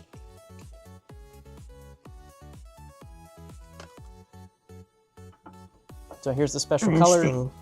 They may not look... There's not much of a difference. I just realized that it's disconnected. Right here at the top. Probably because I was working on it with the a custom lighting kit. Forgot to push it in all the way. Oh, yeah. So, but yeah, here's the special color Biollante. Oh. Since I'm talking about that pre-curved stuff. When it's pre-curved, it can only go certain directions and then it'll be forced to pop off. But yeah, there it is. Probably the only time in which you might reasonably say, you know, hey, a bendy wire. I just think that if they were straight, it would have been better. And then you could pose it in any direction you wanted to. I don't mind the curve part, but I understand what you mean. Okay. Awesome. So what we're going to do now is we're going to just get the other spiral heat ray right here. And we're also going to get Godzilla 2000 back out here and show off the differences between those spiral rays. So give me 1 second. I got to go behind the camera here to grab this. Which case do I have you? Quickly, he's not looking, guys. Start spamming. Start spamming. He can't see what you're saying. Oh my God. All right. Let's get that beam out. I think, so this is it the biggest? Is it the biggest beam? Oh, there you go, Josh. Not there's the Super X3. So you had it with the. I had it in my effects drawer right there, but that's it right there. Little guy. So I hope he was watching. Oh, yep. he's spamming. Yeah. Chicken. Okay. Okay, spam time's over, guys.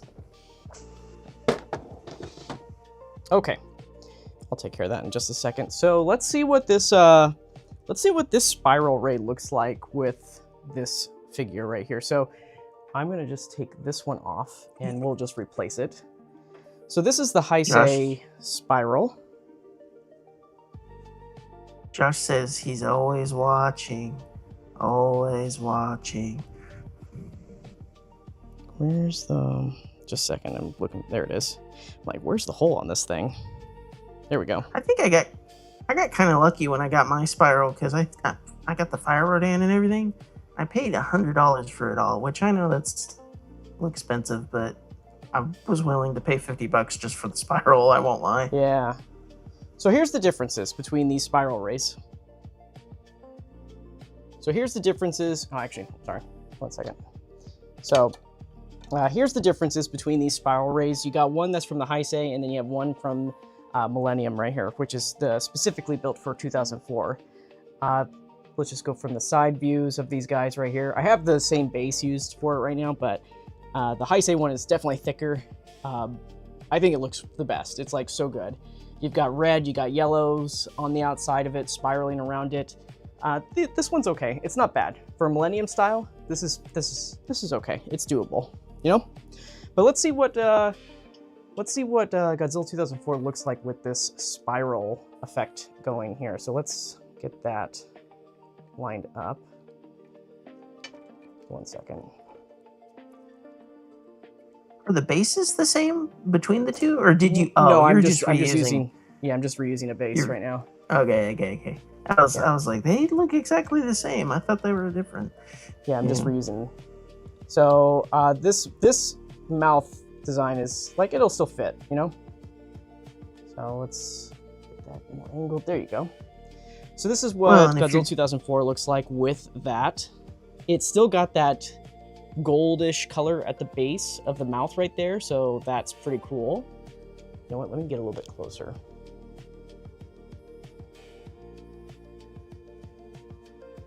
Yeah, so there's that.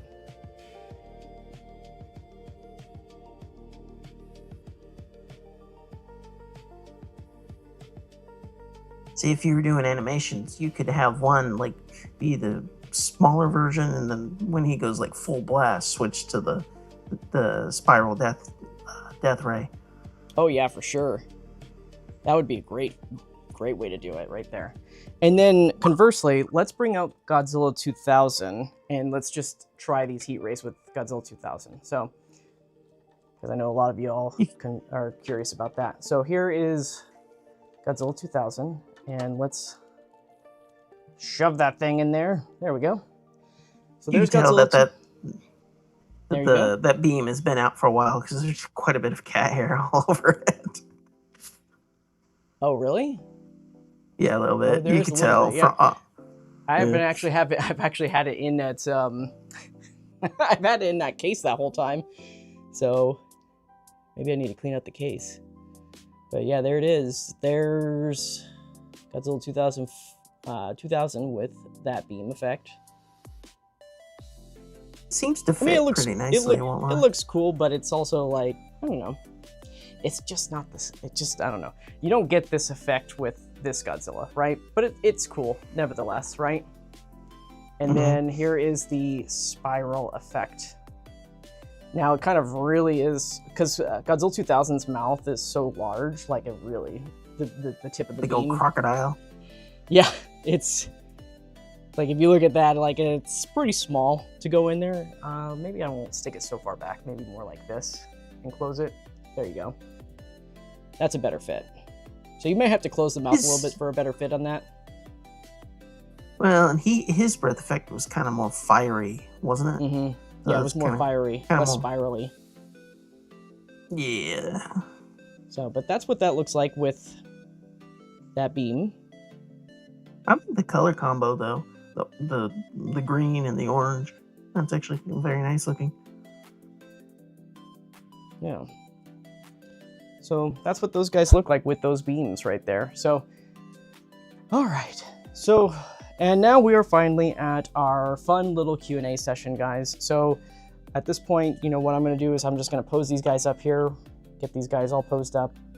We'll get Godzilla 2004 with this beam effect in there. Oh, let me grab a Gotengo.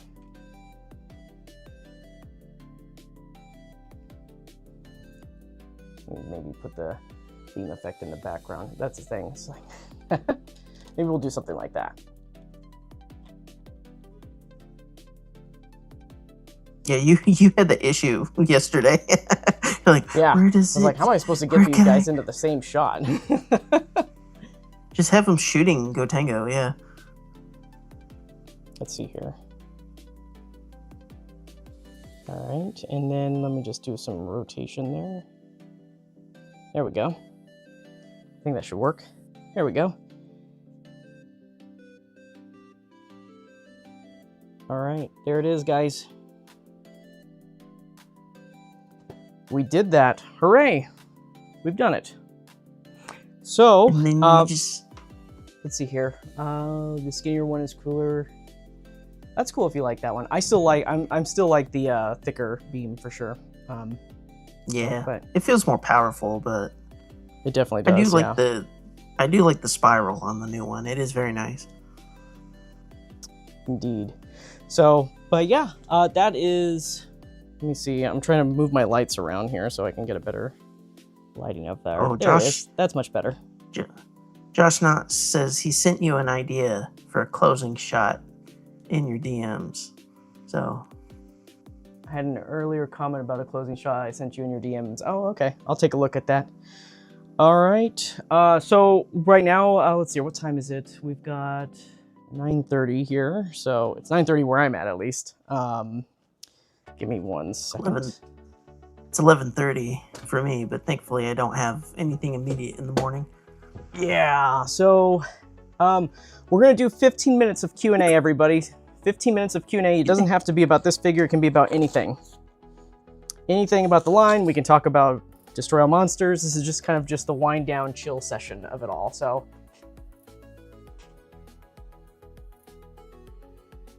let's take a look.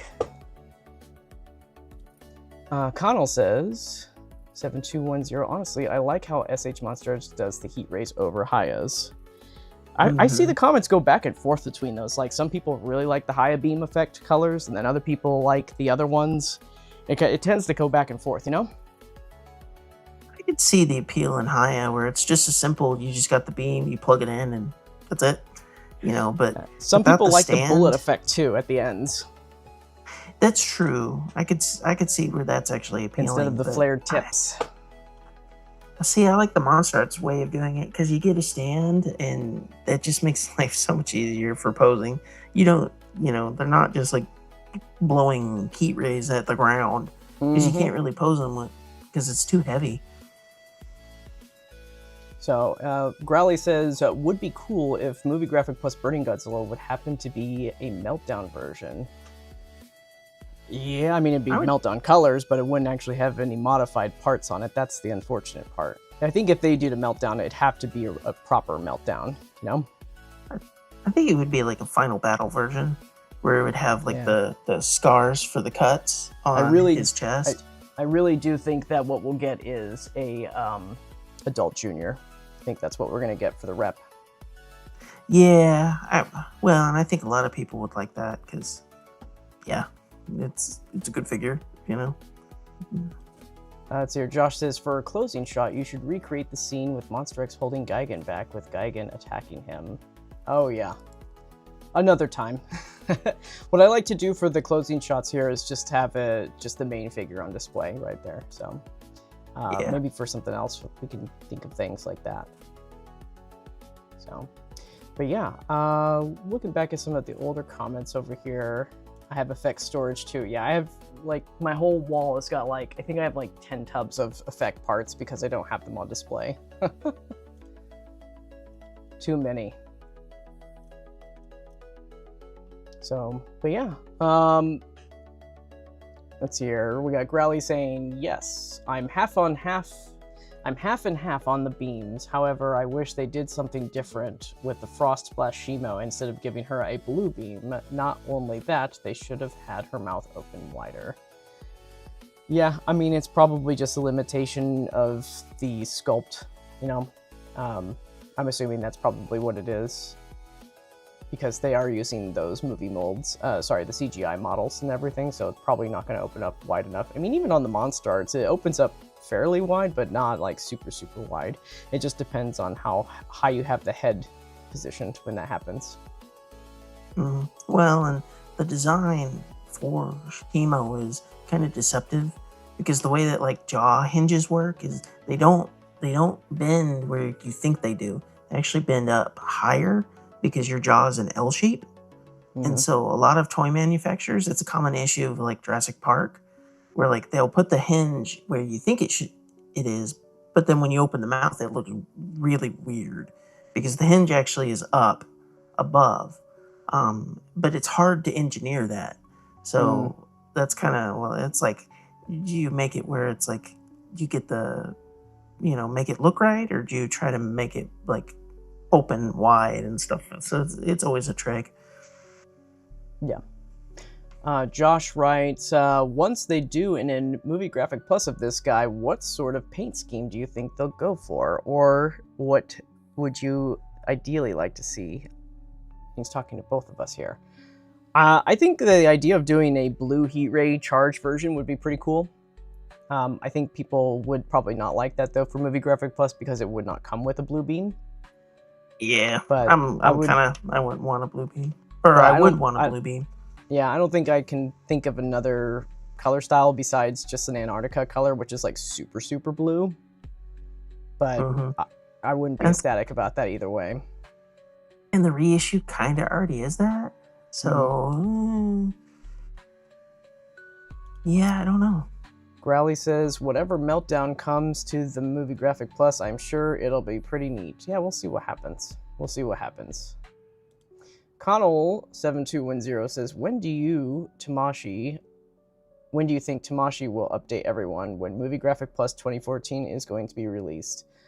As soon as they get it into their ports and ready for distribution in Japan, that's when it'll be there. It's undecided at this time So there's some logistics probably going on with getting it from the factory to Japan. I'm not sure if this actually 100% impacts the US, because those are already on, it should be on their way already, unless everything is delayed for that order, right? So I'm not sure. So on my website, I've actually updated both the US and Japanese release as to be announced at this time. I have seen the figure though in its box and everything, so it is coming. Hopefully we won't be waiting too much longer for an actual release date for it. So, but it is coming. I'm pretty excited for this one, mainly just because the previous figure, I don't think it was all that bad. The only thing I did not like about it was the face paint. That's it. It was poorly done, in my opinion. And there was kind of a problem, I think, with a lot of the figures of that era, where the mouth flesh and everything just didn't feel right compared to the previous releases for like 2012 or even like the 1994 figure and things. Mm-hmm. So I'm like, if they went back and just did a clean, simple, nice, and it's a darker tone. A lot of people didn't like the green for like the belly, and so it's like, I think that it could be a really, really nice. It could be the 2014 MonsterArts. So, yeah, I'm looking forward to it. I like the color scheme better than the original, so I'm looking forward to the new 2014. Growly writes, I'm guessing if you, mostly me, were to have a wider mouth, Shimo Haya might have a separate head piece for the beam. Same for MonsterArts. Yeah. Well, Haya is doing a beam, a frostbite version for it. So, and it's the same head. Yeah, he's talking about like a wider mouth for it. Yeah, for like. Yeah. I don't know. I'm indifferent on the issue. I think the head. Honestly, I think the mouth opens fine for it, but I can see if you wanted to open up wider for sure. Well, and if it is that much of a nuisance for you and you're not quite fond of it, there are alternatives. There are upgrade heads and whatnot. You just have to paint them. That's the only downside. So. Rexzilla says, I did not notice there was another stream. Yeah, I didn't really post about this one everywhere because this was kind of spur in the moment. I was talking to Robo Lizard last night about it. I was just like, I might do this, I might not. I know on the stream last night I said I was just going to do an abridged version and just continue shooting this information after the fact.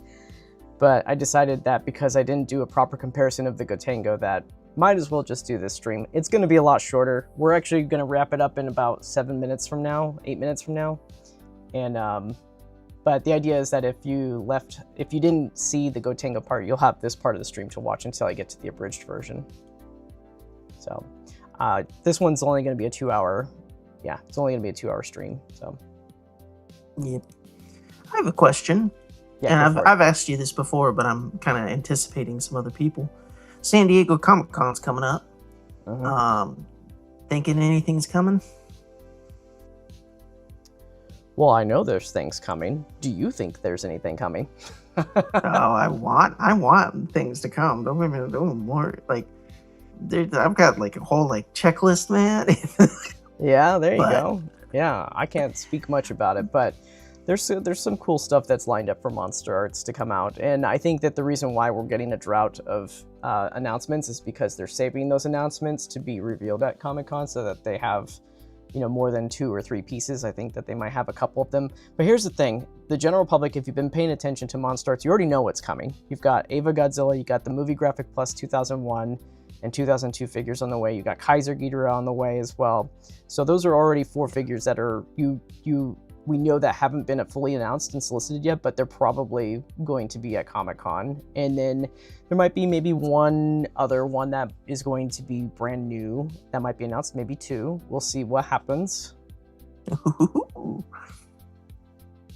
Well, I think the only thing that, because they already announced the San Diego, the exclusive, so there isn't going to be. Well, they do that in stages. So they announced the Dragon Ball stuff early, and then everything else they announce a little bit later. Because, I had already written it off because I saw the Dragon Ball stuff, and I was like... Yeah, so, and that's because they want to... The reason why they do that is because they want to beat leakers, because last year, the leakers got a hold of the information for the Dragon Ball stuff, and so that kind of spoiled it. And then the only one that was left to reveal was the Godzilla figure, and yeah. And then I think there was a couple other ones that they revealed too.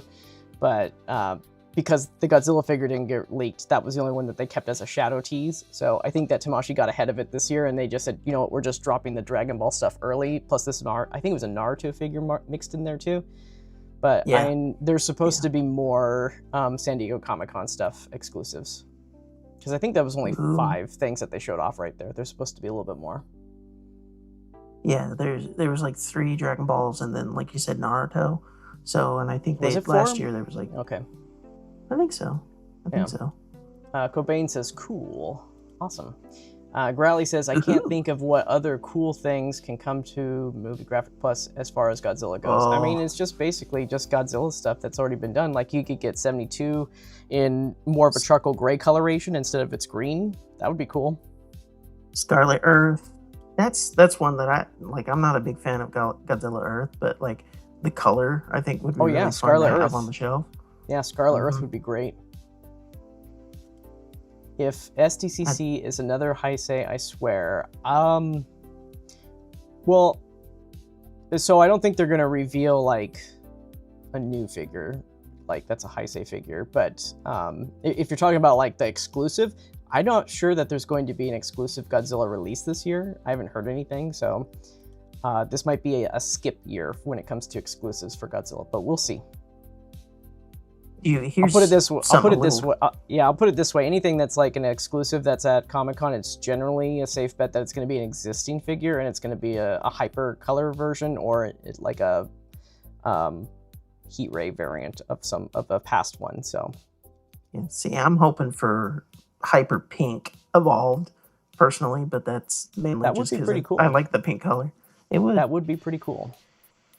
I think another thing that hasn't been done yet that would be really neat is if Hiya did a San Diego Comic-Con exclusive somehow. Yeah, could be neat. I think they do. I think the only exclusives for conventions was in Shanghai. Yeah, Wonderfest. Yeah. Yeah. And then they released them to the public later and tanked the value of it. I don't know. I'm wondering if they actually just said like, oh, we have leftovers, and they just released that leftover, because it didn't seem like it was a lot. Like, it didn't seem like it was a separate production run. It seemed like it might have been leftover, and they just took off the Wonderfest sticker that was on it. Well, hey, at least I've got one that's a Wonderfest exclusive. So there you go. Imagine that was real life size, possibly. Supercharged Evolved Godzilla, yeah. Hyper pink version, right? Heck, I'll settle if they just use the beam that they've got here from Final Wars, just make it pink and blue. I mean, I'd be okay with it being a hyper translucent color version instead of one that's like movie accurate, because I think locking that behind SDCC is kind of like, people really want that, you know? Mm-hmm. Let's see here. Supercharged Evolved is definitely something I want on the line. Oh, yeah. Like an all neon pink would be very, very nice looking. Yeah, because we already have the SDCC 2012 Meltdown, and then we have, you know, the 2019 Blue Raspberry Godzilla, and then we have, it'd be pretty cool to get a hyper pink evolved Godzilla. I think that would fit well with those exclusives. I think that's the way that they should do con exclusives. Something that's just like a hyper thing that not everybody really needs to have it, but if you really want to add it to your collection, that's cool, you know? Like the Event Kong exclusive, that was like, come on, like everybody really wanted that, you know, with all the bells and whistles and everything. Thankfully, thankfully, Tamashii Nations made it available after the fact so that people in the West can get it, you know, through pre-orders and everything. So it wasn't entirely exclusive, but the people in Japan, they didn't get it. They had to actually import it from us to get it. Yeah, because it got listed on Amazon. So it wasn't that exclusive. Yeah, they treat it differently now that Tamashii Nations has the Tokyo store in New York City. They no longer do that anymore, because that's what they did with their surplus of inventory. Because they would take a certain amount to conventions throughout the rest of the United States after SDCC, and they would sell their stuff there. And then if it was too much left over, they would just dump it at Big Bad Toy Store. They dumped it off at Amazon. and other retailers that wanted it, but now that they have the Tamashii Nation's Tokyo store, they don't do that anymore. So they send all the surplus inventory over there now to sell in the store in New York. I need to make a trip someday. Let's see here. Hopefully we get another MonsterVerse MonsterArts for SDCC. Yeah, we'll see. Maybe years before we get special color version of Evolved Godzilla or Shimo. I think if they ever do Shimo again, I'd hope that they would use the actual final assets to do it, because there was a lot of blowback, both Japanese and American side, Western side, about how it looked. I think so. Hopefully they take that into consideration. They mentioned that in my interview, that they would take it if Shimo appeared again in a future movie, that they might go back to the drawing board. She's in Supernova, or rumored to be in Supernova, so you know, maybe they just retool the figure, you know, that they've got to make it a little more accurate. I don't know. All right, guys, that is it for the show today. We're going to wrap it up right here. Thank you all for joining for this surprise two-part stream. So hope you guys enjoyed it and everything. Thank you, Robo Lizard, for coming out and finishing up the rest of the stream right here. Eventually, I'll get to these abridged versions, and then it'll all be combined into one thing, and you guys can, you know, watch that. It'll be a lot faster paced and shorter. I gotta really get back to those. I haven't had any time to edit them, so yeah, but I'm really behind on abridged cuts. But they are on my to-do list, do not worry. So with that being said, my DM question. I'll get to your question, Josh. I'll talk to you later on that right there, though. I gotta get going over here, though. So the fact that you even do these streams is like a benefit to us, because it's like, what, you know, which one's good? Is it good? Is this one good? Is that one? So even just these kind of raw takes are like beneficial and helpful. So yeah, and I hope that it sounds like everybody appreciates them too, so that has watched them. So I'm glad that this is an alternative in the space, because you guys got YouTube reviewers out there, but this is different. It's like live, it's raw, and like you said, so it's a little bit more hands-on. You guys can ask those questions, and I try to answer them as much as I can. So, but with that being said, thank you so much for joining and everything, everybody, and Robo Lizard right here. We're going to go ahead and close this out, and the next stream that we will be doing is some more photo shoots, 54 photo shoot, and eventually Godzilla 2004 photo shoot. And then hopefully by the time those two are done, we will have the 2014 on the way over here. Hopefully that they announce that sooner than later. Boy. So we do have a release date for Destroya Junior Evolution set that is scheduled for June 24th in Japan.